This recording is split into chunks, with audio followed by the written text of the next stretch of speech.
Hello everyone and welcome back. Today we're diving into one of the biggest developments in Tony Beets' mining journey, and how it could completely change the future of the Beets family mining empire. After one of the strongest seasons of his legendary career, most miners would have taken time to celebrate and enjoy the success. But Tony Beets has never been the kind of person to slow down. For Tony, success has never been about looking back. It's always been about planning the next move. And that mindset led him toward one of the boldest investments of his career.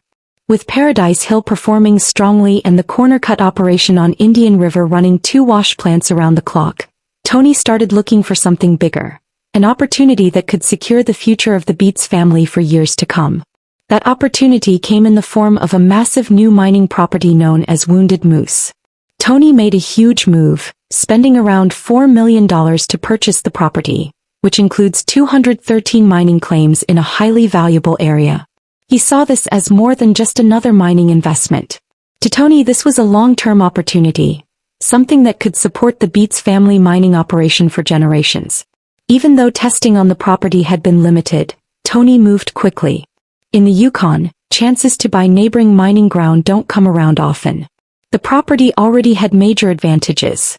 It came with camp infrastructure and existing equipment, meaning it was already close to being operational. Even more importantly, Tony believed the ground held serious potential. Some estimates suggested the property could eventually produce as much as $200 million worth of gold. Of course, it was a major risk. But Tony relied on what has guided him for decades: experience, instinct, and confidence in reading good ground. After closing the deal, Tony personally visited the site and tested a sample pan himself. The result was encouraging. The pan revealed visible fine gold, enough to immediately boost Tony's confidence in the property. That small test strengthened his belief that Wounded Moose could become one of the most important purchases of his entire mining career. But this wasn't just about land or gold.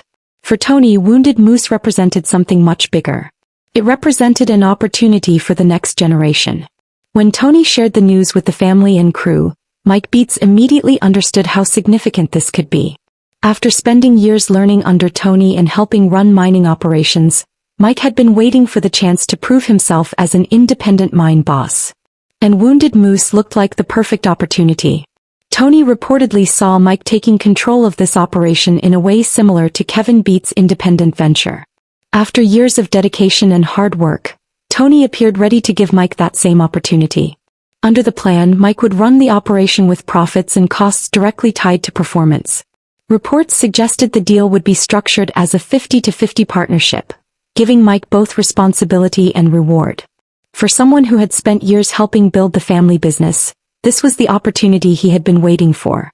Excitement around the project grew fast. Plans were discussed to move equipment to the property and begin test mining operations.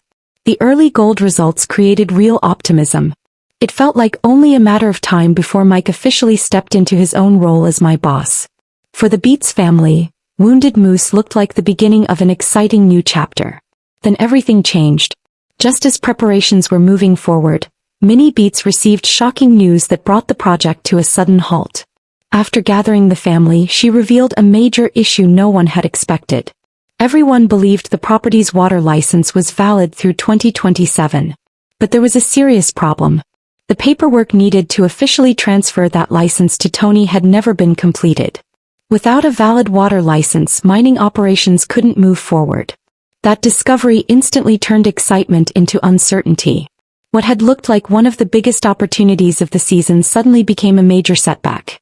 Equipment couldn't be moved in. Mining couldn't begin. Everything was put on hold. For Mike, the disappointment was especially painful.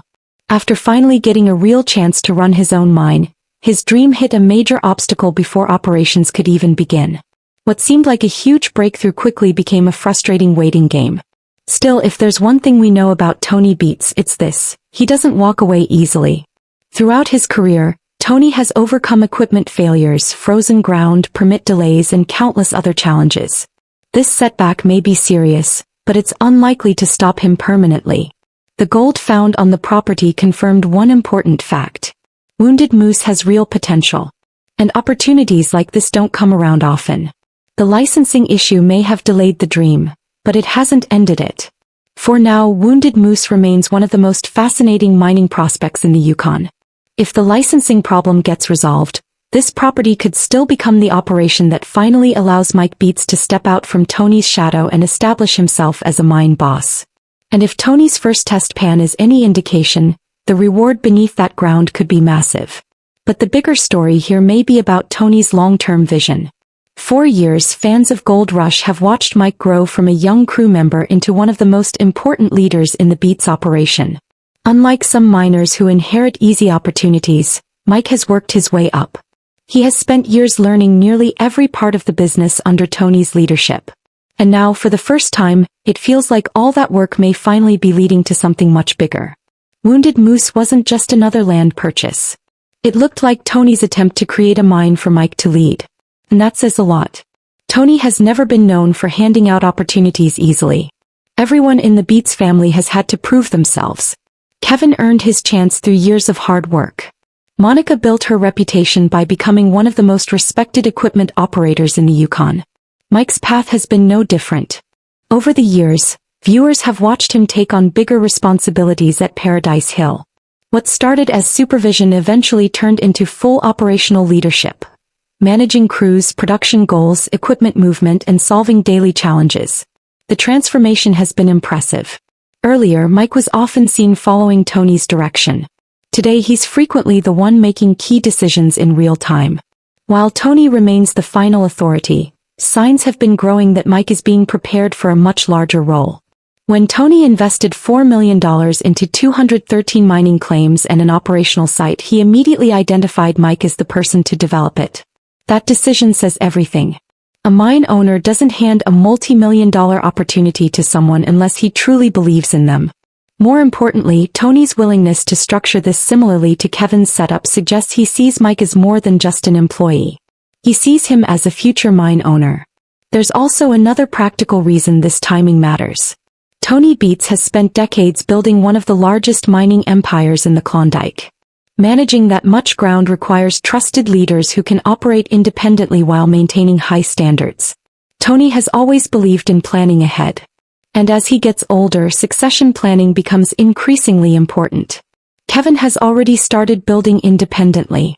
If Mike takes control of Wounded Moose, or another future operation, it could create another independent branch of the Beets mining empire.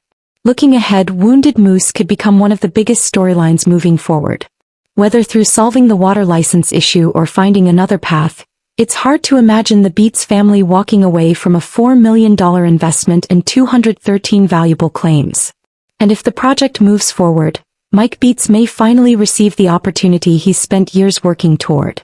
For a miner who has spent much of his career helping build someone else's empire, this could be the moment he starts building one of his own. The journey to becoming a mine owner has been long, difficult, and full of challenges. But after years of preparation, Mike Beets may be closer than ever to taking that final step. And when that day comes, it could mark the beginning of the next generation of the Beets mining legacy. Thanks for watching. If you enjoyed this update, make sure to like, comment, and subscribe for more Gold Rush content. See you in the next video.